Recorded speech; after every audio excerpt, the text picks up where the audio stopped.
Bueno, en este mini video vamos a hablar un poquito sobre el tester, algunas cositas que han quedado ahí sin haberlas desarrollado, pero que están en los apuntes que se les están entregando para el cursado son muy completos.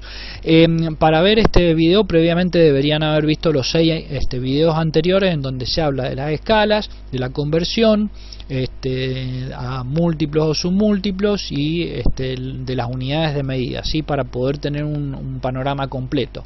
Como les venía diciendo en los videos, si ustedes lo ven de manera en el orden adecuado, los videos van a tener todos los conceptos claros al momento de trabajar con el tester, porque no repito los conceptos.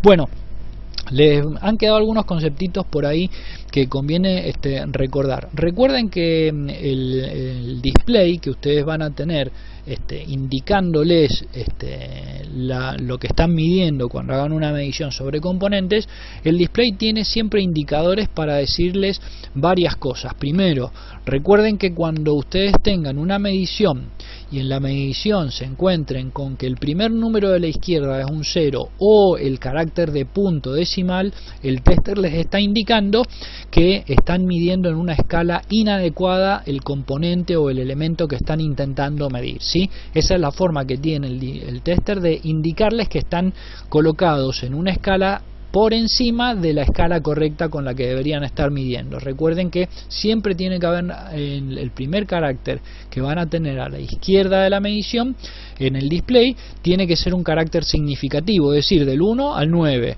¿sí? Si les aparece un 0 o el punto decimal, significa que están en una escala por encima. Cuando les aparezca un 1, el tester les está indicando que tienen la roseta de selección en una escala demasiado baja, ¿sí? Por ejemplo, necesitan medir una resistencia y deben estar en la escala de 2000 y ustedes la tienen en 200, les va a aparecer un número 1. Eso es lo que les indica el display. Es importante que el técnico maneje el lenguaje del display para saber lo que está haciendo. La otra cosa que tienen que tener en claro es la siguiente. Acá ustedes, si les aparece por ejemplo en una medición un símbolo menos, significa que la polaridad está mal colocado el cable explorador, o de alguna manera se han equivocado en la polaridad de la medición. Esto significa que el cable rojo no está en donde debería estar.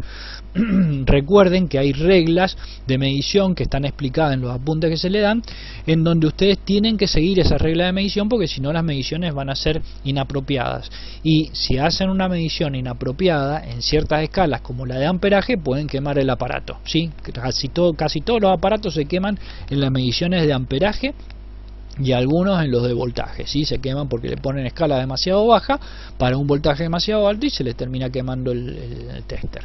Bueno, ¿qué otra cosa? Recuerden el indicador de batería también. Los testers tienen que, acuérdense que el proceso que se hace del proceso interno que hace el tester para medir la corriente es inyectar corriente por el terminal rojo que está conectado en el plug volt ohm miliampere y recibir esa corriente por el terminal negro que está en el terminal COM o en la tierra, de esa común, como es por común, y si no aparece este simbolito de tierra. Bueno, y hace un análisis de la pérdida de corriente, de cuántos volts se han perdido de los 3 que se inyectaron hasta que llegaron hasta el terminal COM, y hace un análisis que se lo va a mostrar a ese análisis a través de un número en el display dependiendo de la escala en donde ustedes se encuentren, ¿sí? Bueno, ¿qué otra cosa? La escala de volt, acá ustedes tienen la escala de voltaje de corriente continua. Recuerden que tiene un elemento mínimo que es esta y la escala. Siempre miren y estén cuando tengan su propio tester y estén trabajando con su propio tester, tengan en claro cuáles son las escalas mínimas y máximas. En la escala de voltaje acá tiene la escala mínima de 200 mA y la escala máxima de 200 milivolt y 1000 volt, ¿sí? Acá ustedes tienen la escala de corriente alterna, ¿sí? Esta escala de corriente alterna también tiene una escala mínima, un punto mínimo de selección que es de 200 volt de corriente alterna y 750 es el máximo, ¿sí? La escala, vamos a ir borrando para que no se vaya a sobrecargar la pantalla. Ahí tienen la escala de amperaje de corriente continua. También tienen un elemento mínimo que es el de 2000 microamperes, y acá tienen el máximo de 200 miliamperes, y acá tienen, recuerden que acá ustedes tienen el selector para cuando tienen que medir corriente, que van a estar por encima de los 200 miliamperes, hasta tienen que colocar la roseta de selección aquí apuntando a esto 10 amperes, y el plug lo tienen que pasar del conector volt ohm miliamper al de 10 amperes, ¿sí? Tiene que trabajar con un conector especial porque la resistencia que tiene que usar es una resistencia mucho mayor, y si hacen una medición, una escala de que tiene esta cantidad de corriente con la otra, se les va a quemar el tester. Los tester hay distintos tipos de criterios, hay algunos técnicos que intentan repararlos y otros como yo que les aconsejan no reparar ningún tester. ¿Por qué? Porque puede perder sensibilidad, puede ser que ustedes no lo hayan reparado de manera adecuada. En general no aconsejo el uso de tester reacondicionados, ¿sí? Por lo menos hasta que ustedes no tengan una buena base electrónica y puedan hacer una muy buena reparación y evitarse tener que comprar. Así que traten de cuidar al tester, porque el tester cuando se quemó, generalmente yo aconsejo eliminarlo. Bueno, sigamos con el tema de las escalas. Acá tienen otra escala que es interesante, que es la escala de ganancia de transistores. Los transistores que nosotros vamos a trabajar con el tester no son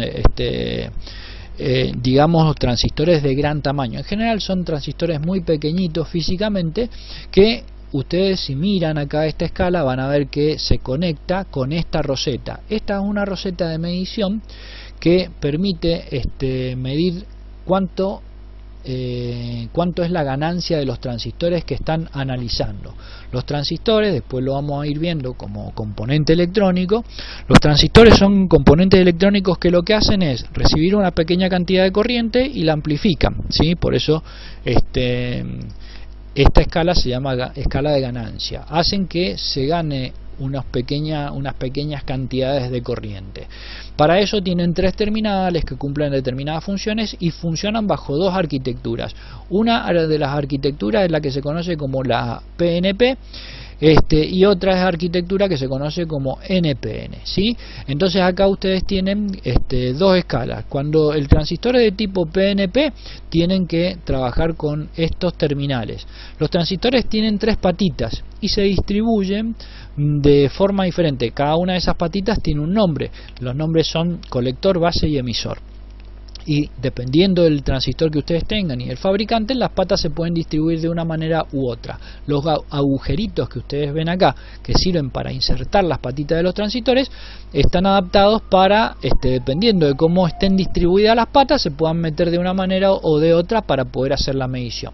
¿Cómo funciona? Lo vamos a ver un poquito más adelante, pero se lo explico brevemente. Simplemente ponen el transistor, ponen las patitas que correspondan en el agujero correspondiente y seleccionan la escala de ganancia. Y cuando ponen el transistor, el tester se encarga de enviar un pequeño pulso de corriente al transistor y verifica cuánto está permitiendo ganar ese transistor y les muestra la ganancia en el display, ¿sí? Después ustedes, obviamente, teniendo la información del fabricante, comparan y ven si está dentro del rango apropiado.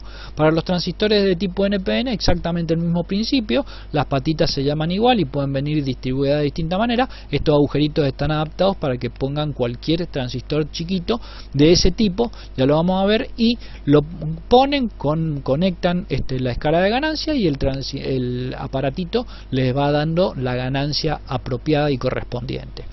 Bueno, después tienen en la escala otros elementos que son importantes, como por ejemplo la escala de continuidad.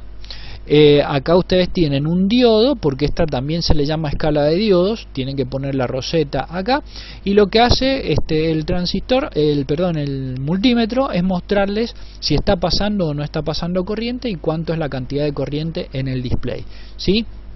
Esta escala también se llama de continuidad y tiene una característica: cuando pasa mucha corriente, es decir, prácticamente ustedes están midiendo algo que está permitiendo el paso de corriente, prácticamente toda la corriente dentro de lo que es el circuito o el componente electrónico, va a sonar un bip. Por eso tienen acá un pequeño dibujito que está simbolizando como el bip que va a emitir el aparatito, indicándoles que está conduciendo corriente de manera adecuada. Y finalmente la última escalita que vamos a ver, que estos modelos que son chiquititos no los traen todos, que es una escala de frecuencia, ¿sí? Cuando vean ahí esa pequeña onda cuadrada, esto es para medir frecuencias. Dependiendo del modelo de tester que ustedes tengan, las frecuencias pueden ir variando. En general es bastante variable, pero en estos modelos así de tipo amarillo, como este DT830, ahí les sale el modelo, este es el modelo del aparato, o el ZR160, creo que es de Zurich. Bueno, estos aparatos en general creo que tienen que mirar el manual. Siempre es importante que el técnico mire el manual del tester que compra. Creo que manejan frecuencias de hasta 200 o 300 Hz, ¿sí? Es decir, 200 o 300 pulsos por segundo pueden medir. Si ya tienen una frecuencia más grande, este tester no lo va a trabajar. O sea que cuando vayan a comprar un tester, bueno, fíjense si tienen todas las escalas que yo les estoy mostrando acá, porque dentro de los modelos más económicos es bastante completito, porque tiene muchas cosas para medir. Obviamente que por ahí, si tienen la posibilidad de comprarse un tester mucho más avanzado, con más cosas, por ejemplo con capacímetro, con medidor de temperatura, mucho mejor. Pero bueno, con esto es más que suficiente. Muchos técnicos iniciales pueden trabajar el equipamiento de laboratorio simplemente con esto, y se manejan bastante bien. Ya en algún punto también hemos hablado del laboratorio mínimo, los instrumentales mínimos que tienen que tener, que son los que yo recomiendo, ¿sí? Básicamente es importante que mantengan por lo menos un mínimo de instrumental, como para que puedan salir de dudas de todas las mediciones electrónicas de taller.